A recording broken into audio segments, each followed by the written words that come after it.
Alrighty. Hi guys, I'm Vanessa. I am one of the advisors for the LSAMP program at Valencia on specifically the Osceola campus. But hopefully this information is going to apply to everyone. Some of the resources though that I will be going over may not be available at your institution. So I'll try to modify a little bit as we go along. I'm going to start sharing my screen. As soon as I find this button. Okay.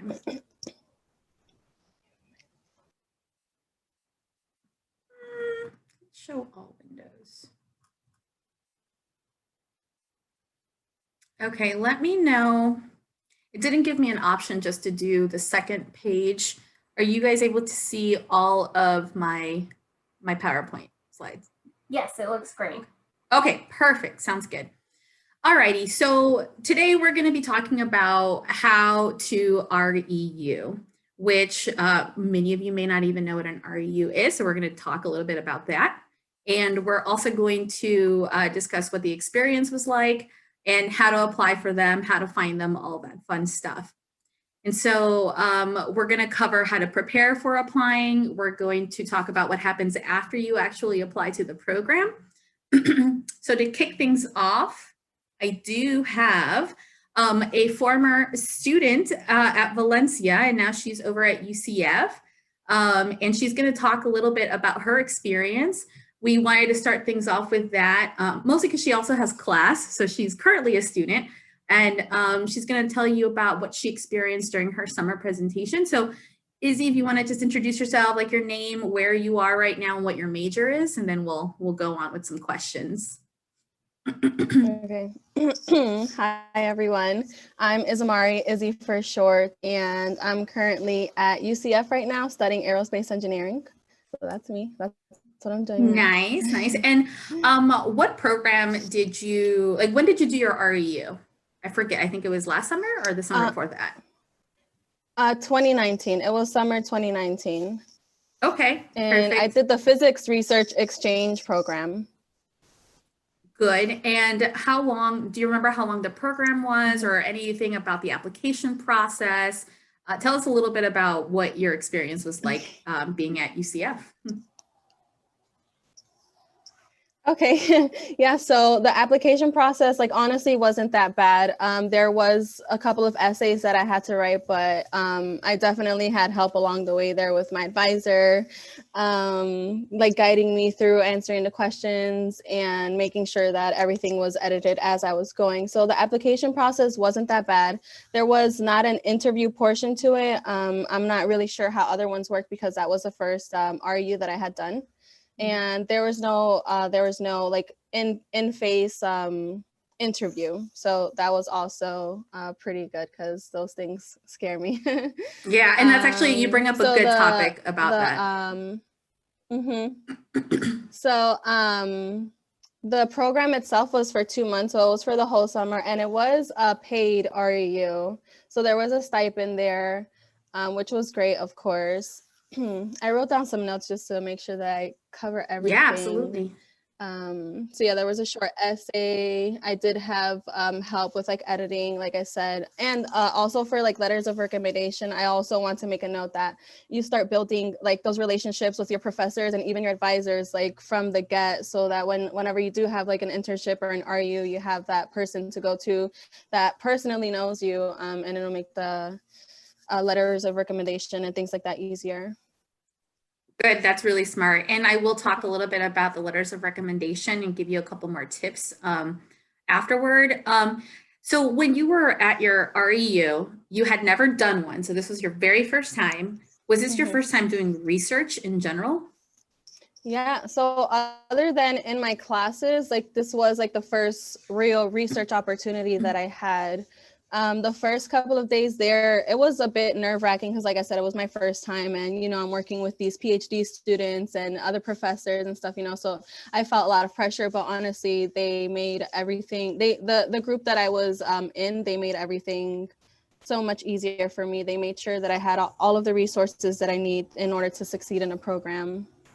That's awesome.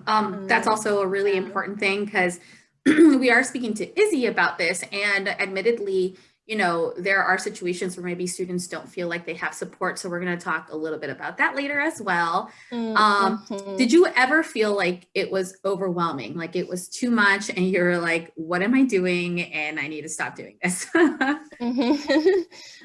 So honestly, at some points it was overwhelming, but I wouldn't say that it was too much. You know, there's just a lot of new things that are going on, and it's so different from learning in a classroom setting. I do feel that you learn better in the REU, so it is a good opportunity. If you have the opportunity, it's definitely good to take it. But it was a little overwhelming sometimes. But like I said, I was put into a group that actually cared to help me understand everything, and they wanted me to succeed. But like Vanessa will probably go over later, there are sometimes that the groups just, you know, are not that supportive, but I did have a really supportive group. And then everyone's experience also is a bit different. My experience is a bit different because I'm a mom. So I have like a lot of other things going on too. But like I said, nothing that I couldn't handle. So it wasn't that bad. That's awesome. Thank you for that. And I'm actually going to ask just one more question, and it's related to just an overall piece of advice that you can give to students. So if there's a student right now wondering if an REU is for them, do you have any piece of advice or anything that you wish someone told you before you applied and actually committed to an REU? Um, Let's see. Oh, that's a good question. That's a tough question, right? That is a tough question. Yeah. Let's see. Well, I definitely say go for it. Like, yeah, it's scary applying for your first REU or internship or whatever it is. It definitely is scary, but it's so worth it. You have no regrets. I have honestly no regrets in applying for it and getting to know these people. Honestly, I have so much that I learned, like not even just research experience, but questions. Questions. I was reading the question that popped up. So like I think the best piece of knowledge that I gained was not like the research itself, but having that confidence in myself to be working with these people that I think, you know, they're PhD grad students, or working with doctors and things like that, and maybe like underestimating myself and maybe thinking that my voice or like my opinions don't matter because I'm just an undergrad student, you know. So I think that was like the number one thing that I took away from this research experience, is knowing that my voice matters and that these people want to listen to what it is that we have to say, you know. So like, don't be afraid to give an opinion on a project that it is that you're doing. And another thing is that I actually ended up getting offered a job there to work at UCF after the REU was over. So, which is awesome. Yeah. So that's like another huge thing too. So not only like did I get this experience with the REU first and it was paid, but you know, I showed them what I had to offer and they offered me a job, and that just looks really good on your resume to start off with. And I have lots of lab experience now, lots of problem solving, technical skills, things like that. So awesome. And Cassie, do we have any questions in the chat? Okay. Yeah, we do. So how many REUs did you apply for, Izamari, before getting accepted into one? And also, what specifically were you working on at the REU, the UCF Prep REU? So honestly, this was my first REU that I had ever applied to. It was like the first and only one that I applied to. She got lucky. I did. I got lucky, honestly. And I do want to apply to more. I've just been busy with work and classes and things like that. But it was the first one, and I did get offered the job there, which was great. That's another reason why I didn't really apply for anything else, because I had that job. And I figured that I can just get at least like a year or two worth of lab experience. So that looks good on my resume. So if I apply for another RU or internship, let's say at NASA or something like that, or SpaceX, because that is my goal, then it just looks really good on my resume. And then there was two parts. What did you end up doing? Did Did you work on a specific project, or what was Okay. the project for physics? Are you? So for the physics REU, I was working on researching graphene and trying to make a device with that. But yeah, for the most part, I grow the graphene actually. Oh, and another thing to top it off is that with the with this REU, I actually got to present my research in California, which was amazing. My first time ever on an airplane and my first time going to the West Coast. All expenses were paid for. So it was definitely just That's such an awesome. amazing experience, and I totally recommend applying for an REU. Yes, and I'll talk a little bit about the perks of that, because most Mhm. REUs will want you to present at a conference, and so we'll talk about all Yeah, that perk. that was amazing. Yeah, if a student and this is, and I haven't even okayed it with you, Izzy, but is it okay if maybe if a student is also aerospace engineering and wants to ask you a few questions like outside of this, do you mind if I share your email with them? No, go ahead. Go ahead. I'm happy to be Awesome. that resource for anyone. Good. Okay. Yeah. Perfect. Well, thank you so much for your time. I know you have to run and go, be smart in your classes. So thank you so much for helping us introduce the REU experience with students. So and it was nice seeing you again. So Yes, I'll see it you was so soon. nice to All see you right. too. Thank you so Bye, much Izzy. for You're having welcome. me. Bye. Bye. Oh, actually, you said you're gonna have a link to this later, right? Because I would like to listen to the Yes. rest of it. Yeah, absolutely. Yeah. We'll Okay. send you the recording. Awesome. Thank you. You're welcome, welcome. Cassie. Thank you so much for having me. Bye, Izzy. Bye. All righty, so that was Izzy and her experience with the physics REU, which Cassie, I believe, linked in the chat if you're interested in that. And she's an engineering student, so I know a lot of my engineering students are going to say, well, I want an engineering REU specifically, but that's going to be one of the topics that we talk about next. So let's talk a little bit about the search. So the first thing that you need to do is find the programs that you want to apply to, of course. And so we're going to use specifically this website called Pathways to Science. I will be honest and say that there are so many other search engines that you can use, specifically even things like Google or social media, which we'll address in a little bit. So I'm going to actually stop presenting my PowerPoint, and I'm going to stop sharing for just a second, because I need to share my different screen.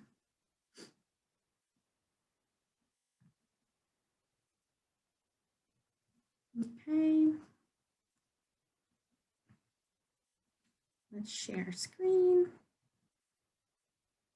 Let's do this Google. All right. So hopefully you can see my Pathways to Science website. Yes? Yes. Okay, thank you.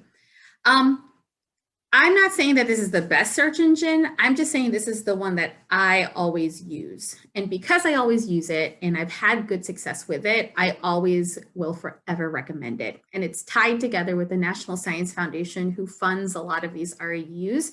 And so it's kept fairly up to date. There's also a lot of great resources on this page, including things like scholarships. And post-bac programs. Post-bac is a program that you do after you have your bachelor's degree. It's also very good for gaining experience if you didn't do anything in undergrad. These programs are usually a little longer, but don't worry about that for right now. Just something for you to use. When you get to this website, obviously browse through a lot, which I'll show you in a bit, but you're going to click on Summer Research Experiences for Undergrad, so REU. And when you click on this, you have to remember one thing. You are an undergraduate student. Notice how there are opportunities for all different levels. So you can share this website with like friends and family if they have kids, because they do have things for high school students and younger students. You're an undergrad. So you click on undergrad. Don't worry about the program start date. Don't worry about your institution either. You may have a dream school, and it's not that I don't care about your hopes and dreams, but not right now. All right, so just leave it open. And then you scroll down, and this is where you can get pretty picky. You can decide if you just want to search one particular field. I know when I click on something like genetics, we get about 100 programs. But for the purposes of just showing you that it depends on what you click on, if I chose like zoology, for example, you'll see how many programs pop up. Now, a lot of students are like, let me browse by geography. Maybe you have family that doesn't really let you travel anywhere. Like, you know, you have to stay within the Southeast or else your parents won't let you go. That's fine. But for right now, let's just keep it broad. So you click on search programs. And when you do that, I only chose zoology. It even says undergrad and zoology and our summer opportunities. When I did that, it's only 14 programs, so not too much. That's pretty easy to go through all 14 to really figure out which ones that you want to do. And honestly, when you first start reading through them, there are some that you may not actually want to do because you have zero interest in that particular subject. So maybe you're like, okay, Alabama, California, maybe you're going to go through it by state. You'll notice that some of these are actually outside of the country. So for example, down over here, there's a program in Costa Rica. So you're able to apply to anything you want. Now, let's say I am interested in going to Costa Rica and I want to study animals in Costa Rica. So you click on it. And you're going to notice that they tell you what they're looking for. And in fact, there's a special note that says it encourages applications from community college students. That's you guys. So we desperately want you to apply. And there's funding from NSF, of course. Now, this one doesn't give you too much information. You'll have to click on a different link, which they always link the website here. But it does tell you important information like when the application deadline is, what you're going to be doing in that research experience, just like a little synopsis. And then if they do have any special requirements of who they're searching for, they'll list it here. Anything that has like a little airplane, you'll see all the icons over here, but there is a study abroad component, of course, because you're going to be going to Costa Rica. All of these programs, and I'm going to let you know that right away, they're going to pay you or they're going to pay for everything. So they're going to pay for your flight, they're going to pay for your housing. And I'll go into a little bit more details about the housing aspect, but let's click on something else. Maybe you want to stay within Florida. So UF has something and it's in marine sciences. So that's pretty cool. You click on it. And again, it goes through what you're going to be doing.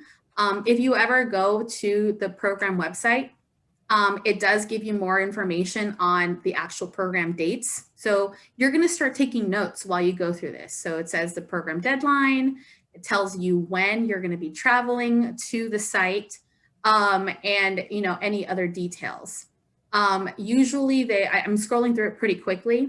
They'll have some, you know, some background information, and usually what they'll do is they'll list more information about your pay rate once you start the application, if it's not overtly stated. So I'm going to find one that is pretty upfront about how much they're going to pay you. So let's look at Texas. So far, none of the, oh, right here. So this program is 10 weeks and they're going to pay you $6,000. I don't know about y'all, but $6,000 is a lot of money for 10 weeks. So almost $1,000 every week. And now also included housing in apartments. Okay. You're going to get reimbursed for traveling. So even if you have to purchase your flights, okay. And some of these will straight up tell you how many national conferences that you need to participate in, but they will pay for anything. So if part of the requirement for the program is asking you to present at a national conference, they will be paying for your experience. And that will include hotel, usually a stipend for food sometimes, depending on the program, and then of course a flight. So pretty great opportunities. Any questions so far? Yeah, if you see any of them. Nope, you're good. Perfect. All righty. So I'm not going to lie that depending on, so if you search for all of them, there's over 600 programs. I will not tell you to go through all 600 programs. That is ridiculous. But even if you choose something really specific, so if you say, I'm only going to do microbiology because that's what I want to do. Sometimes even searching just one may end up, you know, retrieving a few programs like 93. That's a little overwhelming. So, you know, that's where you can go through and maybe say, let's just look at Southeast. Maybe you want to go to California. So maybe you're going to choose programs from that. And so you just kind of start browsing through and looking for keywords. Some of them you'll start reading right away and you're like, nope, don't second guess your nope. As soon as you say, I don't think I'm right for this, click out of it. All right. So with that, we're going to go through the actual process itself. So I'm going to stop sharing again, because for whatever reason, I can't do just screen 1 and screen 2.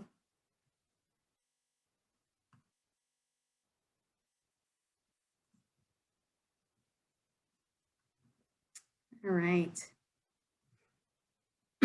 I did mention a little bit about social media. I am a fan of following, like if you want to create 2 different Instagrams, for example, cool. And have one be like a professional one, or at least like your student one, and then have your private one, that's fine. If you do decide to follow people with your own personal Instagram account, just make sure, again, you're careful with what you post on social media, including things like your screen name, descriptions, all of that. It makes a difference. We all talk about it and we'll just be like, whoa, you know, what was that? And so I just encourage you to start your completely different one for just student things and follow different accounts. There are scientists, students, postdoc students, different programs that have Instagram accounts, and just follow all of those accounts. A lot of times that's where like Cassie and Damika and myself will get information because we have an Instagram account, and we'll follow these scientists and we'll send messages to these scientists. And the latest one, of course, is like TikTok. I follow a bunch of different students, medical students, doctors, professionals in the field. And it's become a lot easier for you to ask questions following them on TikTok, because they're on it as well. So chances are that, you know, if it's their own personal account, they're going to respond quickly. If they post about anything that interests you, reach out to them and find out. Okay. All of this already can be a little overwhelming, okay? I think one of the biggest things you can take away from this is organization is going to be the key, okay? And you're going to narrow down a lot. So remember what Izzy said. She said, I'm just going to do this UCF one. She's a mom, and she knew that she wasn't going to be able to go away for weeks at a time because she has her son. And so she just said, I'm just going to throw all my eggs in one basket and go for it. I have other students who applied to 10 programs. And admittedly, he was a little overwhelmed with all the applications, but he did get into 3 of them. And so then he had to figure out which ones he was going to go to. But basically, you're going to take something that may seem overwhelming and just apply to one. That's like, if you're going to do anything, just pick one and don't worry about keeping track of so many things. But let's get organized. Okay, so this is preparation. Love this quote before anything else. Preparation is the key to success. I think we can talk about everything that we want to accomplish, but if we don't prepare for it, then we're just setting ourselves up for failure. Some common things to know about applications. Even though you may apply to 1 or you may apply to 5 or 10, it doesn't matter. They're going to have certain key elements. So they're all going to require some type of proof of your residency. When I mean residency, I'm not talking about like Florida residency for tuition. It's more like if you're a US citizen or a permanent resident. There are a few programs now. So if you're non-resident, there are a few programs now that do allow students on visas. And when you go through Pathways to Science, which is another reason why I like that site, you can actually narrow it down for students who are international students or on visas. You can filter programs. Admittedly, there's like a handful of them, but they're there. So why not? Personal information, just gather your materials. Your address, of course, your email, and your phone number. Now, a note on email. When you're reading the applications, please pay attention to what type of email they're asking. Some will ask for your school email, and some of them actually will say, don't give us your school email, give us your personal email. Now, I've seen some student personal emails, and I don't like them. I think they're ridiculous sounding. And if I think they sound ridiculous, a PhD is going to think that they're ridiculous sounding. A program director is going to think that they're ridiculous sounding. So create a whole new Gmail account or any account and just make it your name. Use your username from your login for school and then just do@gmail.com or something like that. So just be careful and really read the directions for the applications. And then gather your academic information. They're going to want to know your GPA. They're going to want to know how many credits you currently have. And so sometimes it includes the semester that you're in. And you're also going to get your information of the institutions that you've been at. So for example, one of my students just recently applied to an REU, and we actually had to have this discussion on like, what do they mean about what institution they're in? Because she's about to transfer to another institution. So she wanted to make sure that she wasn't lying, you know, like, do I put that to UCF? Do I put that it's Valencia? But as long as you kind of have a ballpark understanding of when you're transferring, when you're graduating, you're going to be all set. All of your academic info, I know for Valencia students, can be found on your Atlas account. Everyone else should have something similar to Atlas where you can log in and find out how many credits you have, like a transcript or a degree audit, and then your GPA, of course. Speaking of getting organized, you're also going to need some of the following information. And I will show you how I keep myself organized in a minute. But Izzy did mention letters of recommendation. I will emphasize this until my face turns blue. You can get letters of recommendation from whoever you want, absolutely. But I need you to start thinking about who you're going to be asking and making sure that you reach out to them before you even apply to the program. A lot of students that I've worked with, you know, will say, yeah, I can go reach out to my biology professor. And then, you know, they haven't kept up with their bio professor. They're just going to email them like last minute and say, hey, like, can you write me a letter of recommendation? You want to pretend that, not pretend, you are a professional, okay? You're a professional student right now. Even if you know me, send me something that I can use to write your letters of recommendation. Think about the fact that your professor probably has thousands of students. And as much as they love you and they can recognize your face, sometimes it's hard for us to remember a face with a name among the sea of students that we have. So give them a little background. Hi, Professor so-and-so. I took your Bio 1 course during the fall semester of 2020. I really enjoyed your class. I earned an A. Currently, I'm in Bio 2. I'm majoring in biomed, and I'm about to start applying for research opportunities. I was wondering if you could write me a letter of recommendation. I haven't submitted applications, but I do want to make sure that you're on board with my application. Here is a personal statement to help you with writing your letter. Sincerely, blah, blah, blah, blah, blah. Short, simple, and you basically gave that professor everything that they need to write your letter of recommendation. I will talk a little bit more about personal statements, but basically have a general one, and then you're going to tailor it to each REU.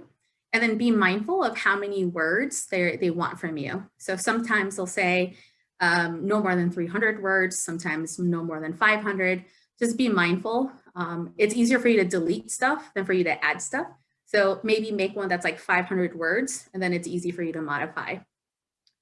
For transcripts, most of the time they actually ask you for unofficial transcripts. They just want to make sure that you're not lying. You know, are you really a student? Did you really earn an A? Is that really your GPA?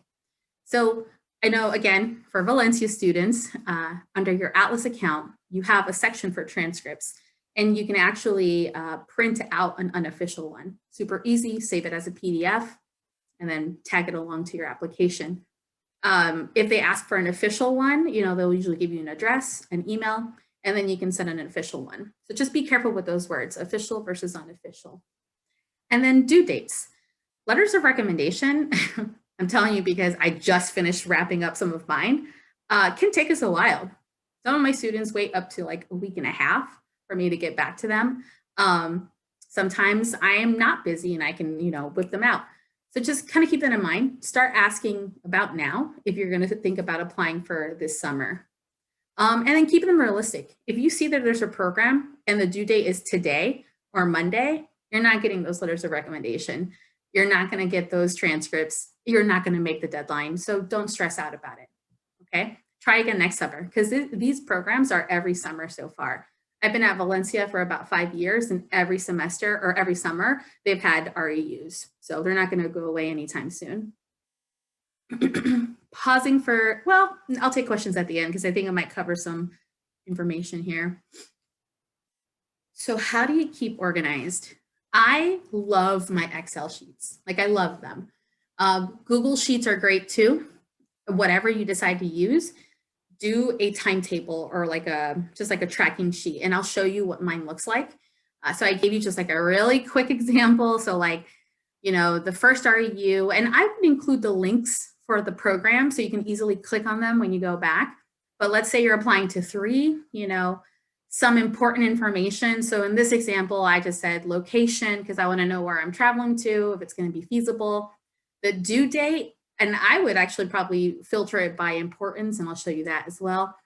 And money matters. If I get into 2 REUs, I might choose the one that pays me the most. If everything else looks pretty identical and I like them both, I got bills to pay, you know, so I'm gonna go for that one. So I am gonna show you my Excel sheet. And I'll be more than happy to send it to you because it is a super basic one. But yours doesn't have to. I know that there's some students that y'all are wild with your Excel sheets and I love it. So, okay. Can everyone see my Excel sheet? I'm gonna save. Yes. I'm gonna save. Okay, thank you. It's a little small, I know, but hopefully you can see everything. So I just named it pretty basic. Again, here where I didn't choose any one in particular. I just chose cities that I wanted to go visit. But you can include links there. I put the application due date, how much money. There are other features that may be important to you. Are they going to provide housing or are you going to have to pay for it? And even if you pay for it, is the stipend amount enough to cover it? You're going to notice that if they don't include housing, your stipend is insane. Like your stipend is going to be like $8,000 because you're going to need it to pay for housing. If they do offer housing, sometimes the stipend is a little lower because they're kind of like taking it out of your paycheck. Most are going to be 8 to 10 weeks, just FYI. So, you know, length of program. Dates of program is pretty important. And that's because some of you are going to be transferring over to a university. Some of you are going to be staying here and taking your fall semester with us. I want you to take the calendar and make sure that the program, your REU program, doesn't overlap with fall semester. Because let's say you're at Valencia, the rule is you cannot miss the first day of class. So if you're in an REU and it dips into the fall semester, you may not want to do that REU. And remember, if it's not in the state of Florida, every state has different semesters. Some of them do quarters. So just keep in mind that the dates of the program can matter. I showed you application login or passwords because I don't know about y'all, but I have so many passwords, and please don't use the same password for multiple accounts, by the way. Like that's really bad in terms of cybersecurity stuff, but like put it into your actual Excel sheet. If you don't want people to see your password, obviously, you know, you can hide that column and now it's just your login information because, you know, that's going to be the worst of resetting passwords. Just keep yourself organized like that. And then after, notice how I added like this line here because this is going to be stuff for like the actual application, like transcripts. Anything that has already been submitted, I usually put like a date and I highlight them green. For letters of recommendation, most applications want you to have 2. Sometimes it's just 1, sometimes up to 3. So I always tell students, ask 3 people to possibly write letters of recommendation. You may not need all 3, but just have them kind of like, you know, there waiting. So I use Dr. Jameson and you, Cassie, as my example here. So I asked Cassie and Dr. Jameson on the 15th. You know, Cassie was on it and has submitted her letter, so she's green, but I'm still waiting on Dr. Jameson. So maybe in a couple of days, I may have like a little reminder email to Dr. Jameson, but as soon as she submits it, like maybe she's like, oh, sorry, I've been behind. Cool, now I can like highlight it. You can, whatever system works for you, keep yourself organized. And then most importantly, did you actually submit the application? You can add whatever column you feel like is important. You know, maybe you want to add if like another column after you submitted if it's a yes or a no. Keep organized. Maybe they ask you for more information, add another column. And that way, you know, you can kind of see everything in a snapshot. Any questions on this? And again, super easy, really basic, but I'll be more than happy to like send it to anyone that needs it. There's no formulas there. Vanessa, there's a really good question in the chat from Autumn. basically saying, you know, now that there are some REUs online, what's the sort of etiquette around potentially committing to more than one REU? Good question. So overall, the etiquette is you do one REU. Most of these programs are funded by one source, which is the National Science Foundation. And so, you know, a lot of times they don't want to commit any type of fraud. Not that you're committing fraud, but, you know, there's a lot of behind the scenes issues. You can be upfront with some of the programs and just say, you know, am I allowed to participate in another REU? And more than likely, they're going to say no, because it's a full-time job, essentially. Because you're right, a lot of these will be virtual. Some of them, though, have been increasingly opening up their, because remember, Valencia is closed, but there are some schools where they're completely open, like UCF, like they're physically able to go on campus. So that's another thing that you need to be comfortable with, is that some of these will be in person. So if you think about it that way, you wouldn't be able to do two. In fact, a lot of times we tell students that you won't be able to take classes either, even if the classes are online, because you're so overwhelmed.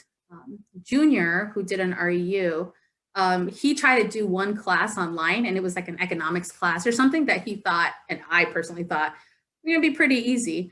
And he was like, that was not a good idea, because you forget about it. Because think of the fact that you're going to a lab, and like Izzy said, you know, there's a lot of information, right? They're going to give you articles to read, chapters to read, like this is an actual class. And that's outside of your 8-hour workday. And then there's social events because they want you to be all friendly with people. And so it's just, it becomes a lot. And so the short answer is no. I wouldn't recommend it, even if it's allowed. I'd rather you do one and do it well than do two and then just not represent yourself well. Good question. Ria, you have a question? You can go ahead and turn on your mic. Yeah, I had a question. So I remember that you mentioned that some dates can go over to when like school is starting if you are like at the current school or like transferring. Has anyone been able to do the RU still if they also start school? It depends on, a good question. It depends on the school that you're transferring to. I know for UCF, I don't believe they have such a strict policy on the first week, because they do add drop at UCF. Like you can still add a course and drop a course. And again, I'm speaking for Valencia only, we only have drop. And so that's why you have to attend. So for the most part, if it's something like you're about to start UCF, yeah, you're good. And honestly, REUs in general are getting better about making sure that the program ends at a decent time.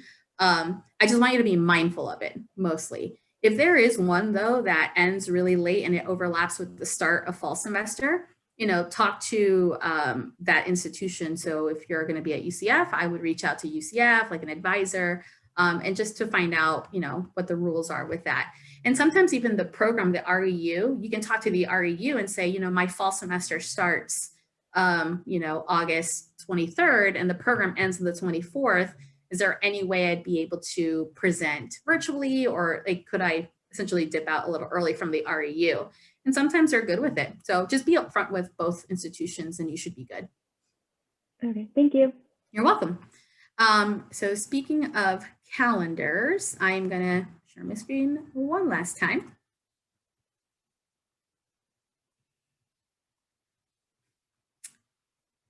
Make yourself a calendar, okay? This is gonna be important. You can include things like when the REU application deadline is. And then you can do another calendar for when the program starts. You know, you can print out a calendar, you can have an actual planner, but keep yourself organized with actual due dates because it does make a difference. So mostly of the issues that you're gonna run into, I did mention be mindful of when they end. Another one though is being mindful of when the program starts. So, and that's having to do with drop and add drop week. So I've had one situation, and it's just one, where our student was told, no, you're not in the REU. She had an interview and it was for Harvard. And Harvard was like, you know, we love you, but like we already picked our students, so I'm sorry. And she was bummed, but she chose classes for summer. She had financial aid. She was ready to start. And literally the first day of classes, Harvard called her and said, we have an opening in another lab. Can you make it? Now, if you guys are on financial aid, you know, if you drop your classes, it's fine. But if you withdraw from your classes, you lose your financial aid. So we had to pull some strings. This was unexpected. So, you know, she couldn't have planned for it. But if you can plan when things start, just make sure you're mindful of all the deadlines is the big key. So have an Excel sheet to kind of keep track of your application, and then have a calendar to make sure that certain due dates don't overlap with something that could affect you. But you always keep us in the loop, keep your advisors in the loop, because I had to like pull strings with directors who had to like essentially get to the dean of students it was wild, but we made it work. So it was fine. Everyone's favorite, personal statements. Whew. I hate personal statements, you guys. And so you will never love personal statements, but if you kind of keep these general ideas in mind and just have it on a document, remember, living documents, meaning you're always going to adjust it. There are things that I wrote like a year ago that I go back and I cringe and I just think, why did I write it? So I want you just to type out everything that you could possibly consider to be a personal statement. So major topics. A lot of times REUs are going to ask, what makes you the right fit for this program? Sometimes they'll ask you about your overall goals, like tell us about your educational goals and your career goals. And they're also going to try to ask you about any previous experience. So for the right fit, I want you to quickly just think of words that people have said about you, the good ones, okay? So like, are you a hard worker? Do you feel like you are? Are you dedicated? Are you friendly? Even words that you think may not be so important, like I'm funny, just like write them all down. And then you take all of those and you try to apply it to the program. And so if you read the description for the program and they're already using certain buzzwords, try to relate it to that. Your overall goals. I've seen a lot of students saying, I want to be a doctor. A doctor of what? So a physician is, you know, a medical doctor versus a researcher. So, you know, make sure that it's not that you're offending anyone, but a doctor is a title, not what you do. Okay. So try to keep that in mind when you're typing out your career goals and focus on their focus. Some students are applying for programs that overtly say, we're looking for students who are interested in research. They don't care that you want to be a medical doctor. I mean, I do, you know, your parents do, you do, but they're looking for someone who's interested in the research, not that you want to go like make money working at a hospital. Tie it together though. Maybe you address the fact that you understand that bench work is just as important as actually applying the medicine to patients, and you want to know more about that background, because the better you are with science, the better you are as a provider. You see how I work that? You know what I mean? So like, it may be a little bit of like a puzzle, but you're going to get there, you know? Previous experience. If you've done any research, so if you're an LSAMP scholar and have done some research at home, or you're interested in doing some kind of research at your institution, reach out about scholars, but even volunteering. And again, you're tying it into what they're looking for. What we don't want to see is that someone says, I don't have any experience, so I guess I'm not going to do it. No. So one of the key things, like a phrase that I put down here is, although I do not have any previous experience, I'm prepared to apply the knowledge gained from my coursework. Girl, yes, you're going to apply that knowledge. So like what they're looking for is for a student to be willing to learn, to be willing to make some mistakes, but bounce right back. Do you handle feedback well? Write that in there. Do you bounce back from adversity? Put that in there. Whatever you do, don't talk down about yourself. Just talk about how, yeah, I never done this before, but I'd really love a chance to get to know how to do it. Any questions on that? There are other resources, by the way. Sweet. Using your resources. Valencia has career centers. I don't know about our partner institution. I'm pretty sure career centers are pretty popular. You have something similar to it. And then we at Valencia also have writing centers. I think other institutions do as well. I don't know if every institution has Big Interview. So Big Interview, I'm going to email all of you though, a PDF that tells you how to use Big Interview. It is a virtual way for you to practice your interview skills. Izzy alluded to the fact she's like, oh, thankfully I didn't have an interview, because most of these places will have an interview. Belinda, who was the student who applied to Harvard, she had two interviews with Harvard, and they were digital, virtual. And this is before we went virtual. So we were like, what do we do? But this is a way for you to practice. And in fact, Margot, who's one of our career advisors, if you're at Valencia, she says that she can actually set up an assignment to where you can do this big interview practice if you get into an REU, and she'll tailor questions just for you. So they're always there to help you. They're there just to make sure that everything that you say out loud isn't something that is, I don't want to say completely embarrassing, but you get nervous. And the more you practice, the less nervous you get. It's a little easier virtually, to be honest. Face to face, it gets super nerve-wracking. But Big Interview is a great resource for everyone to have. Big quote I love: dreams don't work unless you do. We all have big goals, we have big dreams.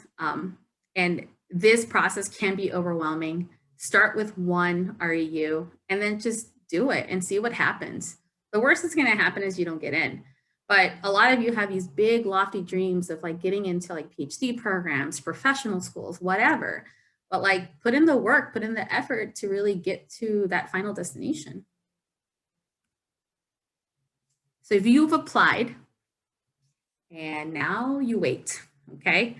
So here's a little bit of the timeline. So you're gonna apply. Most applications are open from January to about March.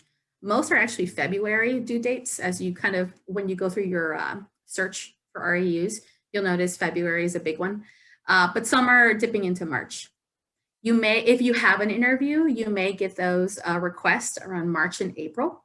And decisions for programs are usually done as soon as you do an interview, honestly. A lot of times it's like a day after, but anywhere between April and May.